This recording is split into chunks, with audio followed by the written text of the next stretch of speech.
Good evening. Today, our fellow citizens, our way of life, our very freedom came under attack in a series of deliberate and deadly terrorist acts. The victims were in airplanes or in their offices, secretaries, businessmen and women, military and federal workers, moms and dads, friends and neighbors. Thousands of lives were suddenly ended by evil, despicable acts of terror.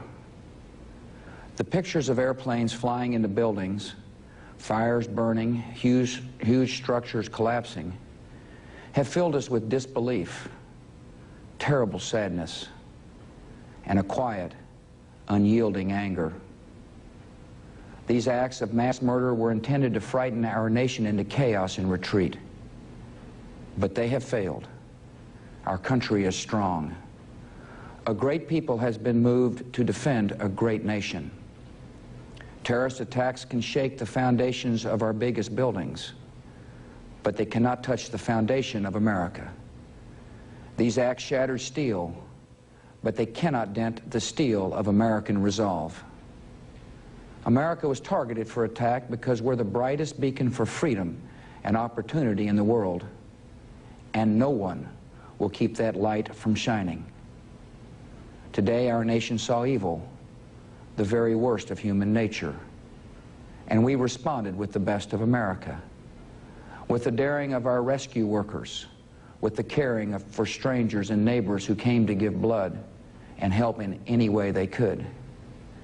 Immediately following the first attack, I implemented our government's emergency response plans. Our military is powerful, and it's prepared.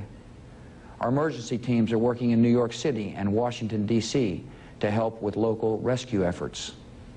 Our first priority is to get help to those who have been injured and to take every precaution to protect our citizens at home and around the world from further attacks. The functions of our government continue without interruption.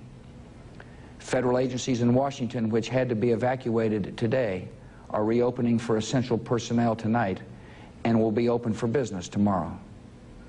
Our financial institutions remain strong, and the American economy will be open for business as well. The search is underway for those who are behind these evil acts. I've directed the full resources of our intelligence and law enforcement communities to find those responsible and to bring them to justice. We will make no distinction between the terrorists who committed these acts and those who harbored them. I appreciate so very much the members of Congress who have joined me in strongly condemning these attacks. And on behalf of the American people, I thank the many world leaders who have called to offer their condolences and assistance. America and our friends and allies join with all those who want peace and security in the world, and we stand together to win the war against terrorism. Tonight, I ask for your prayers for all those who grieve, for the children whose worlds have been shattered, for all whose sense of safety and security has been threatened. And I pray they will be comforted by a power greater than any of us, spoken through the ages in Psalm 23. Even though I walk through the valley of the shadow of death, I fear no evil, for you are with me. This is a day when all Americans from every walk of life unite in our resolve for justice and peace. America has stood down enemies before, and we will do so this time.